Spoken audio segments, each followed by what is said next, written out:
ভাই একটু বলেন আপনার চায়ের দামগুলো কেমন? দুধ চা আছে 20 টাকা, মালাই চা 30, গুড়ের চা 30, তান্দুরি মালাই 50, স্পেশাল মালাই 50, হরলিক্স চা 40। হরলিক্স চা 40 না? এই যে দেখুন এত মজার মজার চা এখানে আছে, খুব স্পেশাল এই দোকানটা চার জন্য। আপনারা নাজিরা বাজার পুরান ঢাকা এখানে চা খেলে চলে আসুন। এই যে দোকানের নাম হচ্ছে বিসমিল্লাহ নাজিরা বাজার দোকান সব। ভাই আপনার নামটা জানি কি?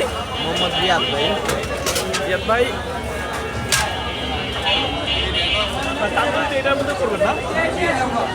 এই যে ভাইয়ের চা বানানোর সিস্টেম দেখেন। ভাই আপনি কত বছর যাবত ধরে এখানে চাটা বিক্রি করতেছেন?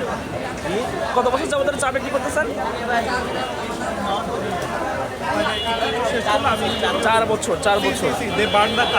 4 বছর যাবত ধরে ভাই চা বিক্রি করতেছেন। দেখেন অত্যন্ত সুদর্শন ভাইয়ের এই দোকানটা এত সুন্দর, ভাই এত সুন্দর চাও ভাই খুব সুন্দর